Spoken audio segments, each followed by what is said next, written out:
and welcome to Microsoft Mechanics. Coming up, if you're considering the benefits of moving your on-premises VMware or Hyper-V workloads to the cloud, we'll take a look at how Azure Migrate helps you discover and assess your Windows and Linux VMs all without agents. Then, migrate your workloads at scale and optimize them for production. And what's more, you can also use the Azure Hybrid benefit for Windows Server to use your existing Windows Server licenses in Azure and lower your costs by up to 49%. And if you're still running Windows Server 2008 or 2008 R2 VMs, and I know a few of you are, moving them to Azure gives you extended security updates until 2023. Now, if you're weighing your migration options and approach for moving your workloads to the cloud, check out our Cloud Adoption Framework at aka.ms/CAF. It's a set of tools and guidance to help develop your migration strategy, including organizational readiness. Also, if you're currently using VMware and migrating to Azure, there are now two main options for migration: the Azure VMware Solution and Azure Migrate. Azure VMware Solution allows you to provision a native VMware environment running in Azure. Here, you get dedicated, isolated Azure bare metal infrastructure to create native VMware cloud environments on Azure. Azure VMware Solution is great for bulk migration in a short period of time, for example, when retiring a data center, while using the same VMware toolset and expertise you already have. Check out aka.ms/mechanicsavs to see how to get this up and running. And if you want to see a demo of vMotion from on-premises using HCX into an Azure VMware instance, check out aka.ms/mechanicsHCX. Now, Azure Migrate is the other way, and that's what we're going to focus on today. Azure Migrate is great for driving more compute efficiency, the flexibility to right-size your infrastructure on demand, and dramatically save costs in the long term by running your VMs in native Azure IaaS.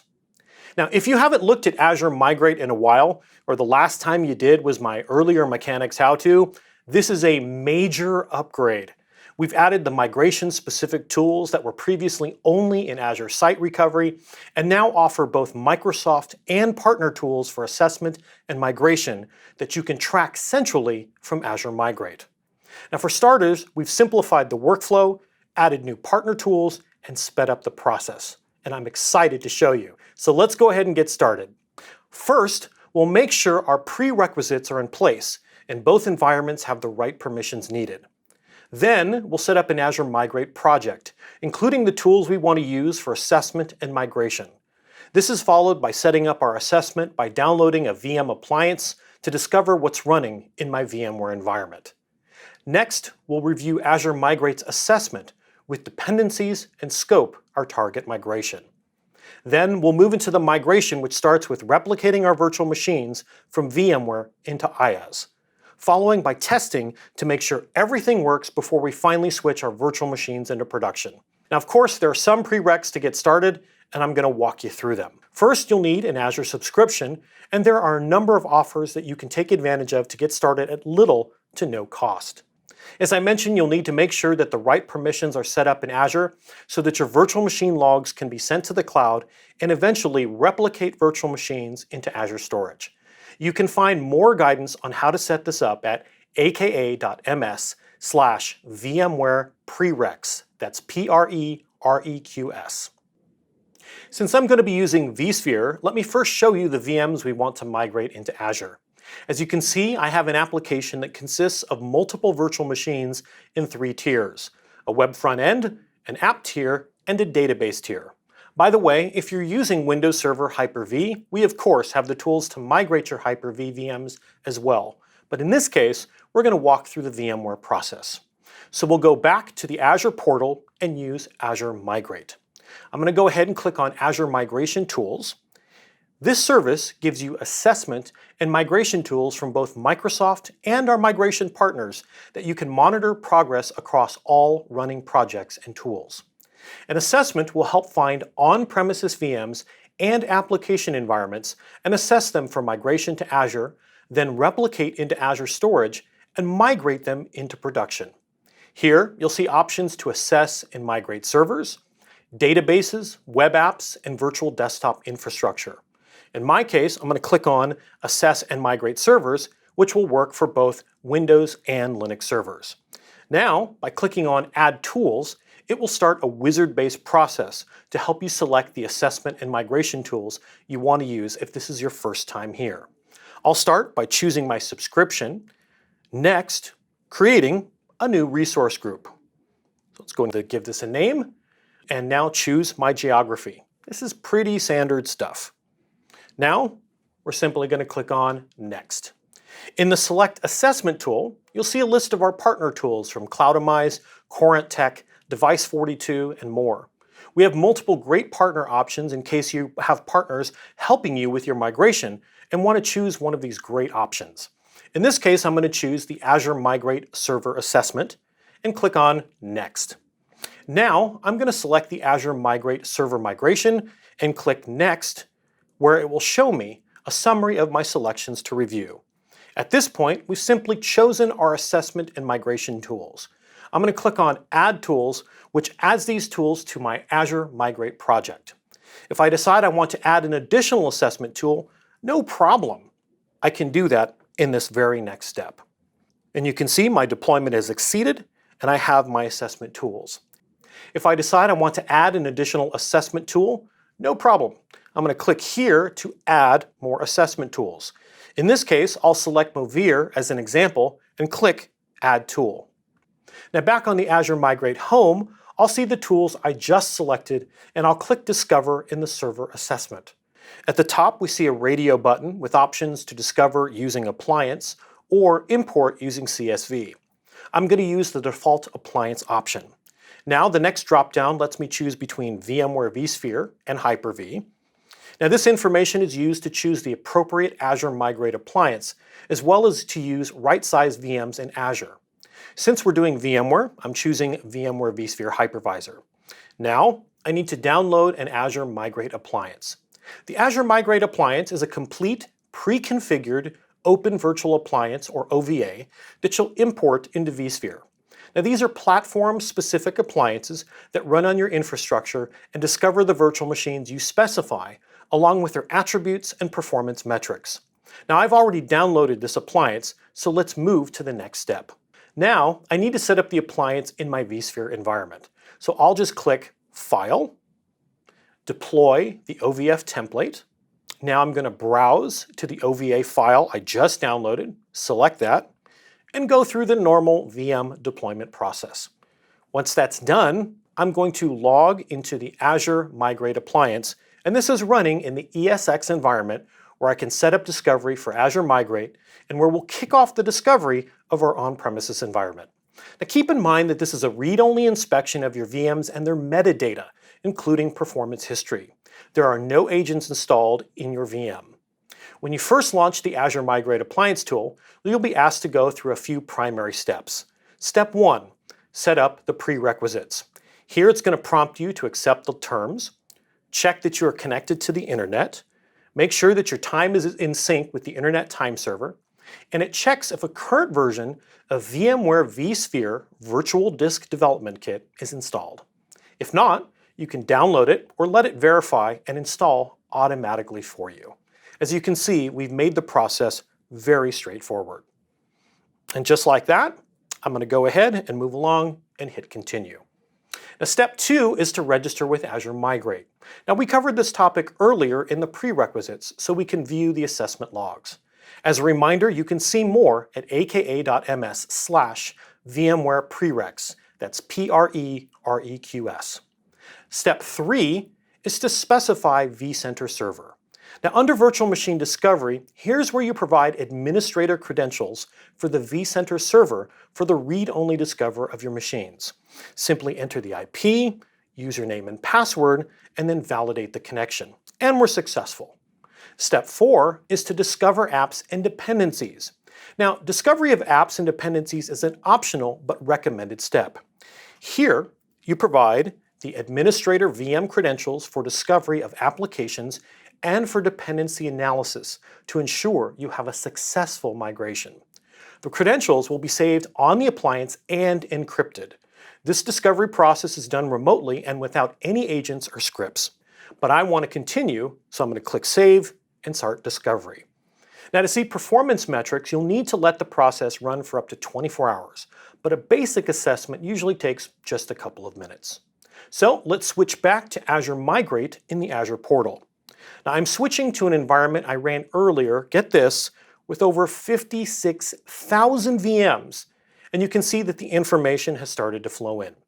In my case, we've discovered our servers and have 8 notifications. So first, I'm going to click on Assess, and that will take me to the Assess Servers step. So I'm going to start by keeping the discovery source as machines discovered from Azure Migrate by default. The first thing I'm going to do now is give the assessment a name, and since this is mechanics, mechanic assessment seems like the right thing. Now I'll create a new group, and these are the servers that make up my multi-tier application. So let's go ahead, I'm going to choose the appliance name. You can see here are a few assessments I ran earlier, and you can see that my OVA appliance we just ran. Now I can choose one or more, but in my case, I'm going to keep all of them and of course my OVA. Now in my case, because I have 56,000 VMs, I'm going to scroll down and search for payroll to find the servers I want to use. After searching the 56,000 VMs, guess what? You can see, just like that, it returns the VMs we saw earlier in vSphere. You can see the web tier, app tier, and database tier. And since these are the ones I want, I'm going to go ahead and select them all. Now it's now validating the group. In the upper right-hand corner, you can see that it's been successful. And this will take me back to Azure Migrate, where I can now see that I have one group and one assessment from the previous step. So let's go ahead and drill in and take a look at the assessment. So let's go ahead and click on Assessment. And you can see, here's the Mech Assess we just created. If I click on this, I can see an overview of Azure Readiness with a monthly cost estimate for compute and storage. In fact, let's drill even deeper. If I click into Azure Readiness for a more detailed breakdown of specs and sizing recommendations, here's the list of VMs right here at the very bottom. And let's scroll down and take a deeper look. If I actually want to take a look at an individual VM, for example, in this case, Payroll DB2, I can view the cost breakdown for this VM. And you can see, I see CPU utilization and memory utilization, disk metrics in terms of size, performance, and throughput with a monthly cost estimate. So if I go back home and click on my discovered servers, I can even see dependencies. So I'm going to go ahead and click on View Dependencies on a specific VM.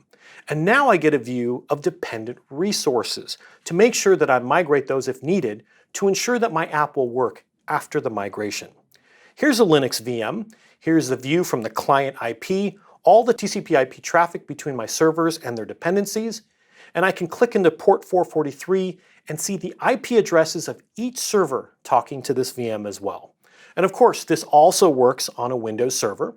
So I'm going to click on Payroll DB2 server, and you can see all the ports and dependencies there as well. So I'll use this dependency information to make sure I'm migrating all the VMs I need for my app to function properly in Azure and ensure resources securely communicated over a VNet.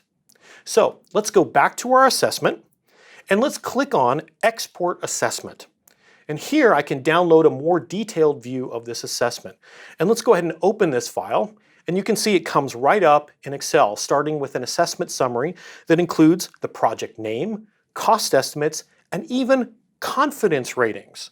Pretty cool. The next tab shows all assessed machines. Here you see the specifics for each assessed machine in terms of cores and how its sizing maps to Azure. The third tab shows all assessed disks with the details on storage, including cost estimates, source sizes, target sizes, and so on. These are important details for my operations and budgeting teams. Now that I found the VMs, reviewing the sizing recommendations and projected cost, I feel good about moving to the next stage, which is the migration itself. Now before I do, let me share with you one important tip. make sure all of your Windows Server disks are discoverable. To do that, set disks on your Windows Server VMs to have a SAN policy set to Online All. Changes can be easily scripted using diskpark.exe. SAN policy equals Online All. And Linux servers won't need this step. Now, it's time to start replicating. So I've already viewed my discovered servers in the assessment tool. So I'm going to go ahead and scroll down and click on Replicate. And now, in source settings, I'll select VMware. The on-premises appliance I want is VMware 1. In virtual machines, I'll choose Yes, apply from an Azure Migrate assessment, and choose our assessment group and our assessment. Now, I need to click on the servers that I want to migrate, and by the way, you can replicate up to 100 VMs simultaneously. If you need to do more, it's recommended to do that in multiple batches. So in target settings, next, I'm going to choose standard things like my subscription, my resource group, where my VMs will reside post-migration. I'm going to select my virtual network, and of course, my Azure Hybrid Benefit, because I know that I have an eligible license, and now I'm going to click on Confirm and go to Compute. So here you can see the target Azure VMs are automatically populated using the assessment recommendations from earlier. Now, if you want to change the Azure VM size, you can from the dropdown. And in terms of the OS disk, typically SCSI Controller 0 ID 0 is the standard, so go ahead and use that. If we want to use availability sets already configured in the targeted resource group, which run 2 or more copies of virtual machines on separate hosts in Azure, ensuring 99.95% uptime, we can also choose those right here. So next, let's head on over to disks. And in here, we can choose which disks to replicate from our VMs. Notice that App 3 has 1 primary SCSI controller and 3 disks total, so I can select which ones I want. In my case, I'm going to keep them all selected. By the way, this is where the diskpart SAN policy I just mentioned is important to ensure all source disks are visible during discovery. Now I click on Review and Start Replication. And now the selected VMs will start replicating into Azure Storage. Once all your targeted virtual machines are replicated and into Azure, before you migrate them into production, you can test everything out. And I can move to the next step, testing my replicated servers. So to do that, let's go ahead and click on Replicating Servers, and let's choose the one that we want to test. Start with Payroll Web 2. Click on the ellipsis to Test Migration for the group we just migrated. Now we can make sure everything is running, networking connections and core app functionality in our case across the data, middle, and front-end tiers are all working. That's going to run a few processes. Now I'll refresh and click on the notification icon to see what's happening. You can see the process runs a prerequisite check, then prepares for the test, creates a new virtual machine, and starts it. Now this process will take a few minutes. Now, just to show what's happening, I'll look for my new VM, open my virtual machines, and you can see, of course, I have quite a few here. So to find this, I'm going to do a search here for web, and here we're going to see Payroll Web 02-test. Now we append the -test so it's clear which are test versus production, and I'll open it to see that it's running. And by the way, these VM replicas will continue replicating any changes right until you're ready to migrate into production. So let's migrate this one for real. So back in the machine replication page, I have one more thing to do. Now once you're ready for the production migration, we're going to clean up the test migrate cleanup. So we're going to go here into Notes. We're going to type in a little ending note of summary and success. The testing is complete, so I'm going to click on Cleanup Test. You can see in the upper right-hand corner, we are going through that process of doing the cleanup, and now we're preparing for the final production migration. Now, in this time, we select Migrate, and we're going to shut down the VM, and we're going to do this to avoid any data loss and do a final replication from the source to the target. Now, you might want to do this during off-peak business hours because the VM will be down for a few minutes. So we are shutting down the virtual machine, and we have started the migration of Payroll Web 02, and you can see the operation is in progress. Now you can make any required DNS changes and ensure the user experience is running and flawless, and you can check on the progress of the migration job. Now that it's going through the production migration process, you can see we've done the prerequisites. We are in the process of shutting down the source VM. We'll then be preparing for migration, creating the Azure Virtual Machine, and starting the Azure Virtual Machine. And this will all be happening through the Azure Migrate process. And just like that, folks, we are done. So that was a quick overview of how to migrate your VMware virtual machines to Azure IaaS. Now, once your resources are in Azure, you can take advantage of Azure Cloud Services, such as Azure Security Center, to secure your migrated workloads. Securely back up your VMs and data with Azure Backup, and leverage Azure Monitor to collect, analyze, and act on telemetry data from your Azure and on-premises environments. Of course, if you need more help, you can apply for the Azure Migration Program to get direct assistance from Microsoft and certified partners at azure.com/AMP. In fact, you can learn more about those at the playlist shown. Thanks for watching, and I'll see you next time on Microsoft Mechanics.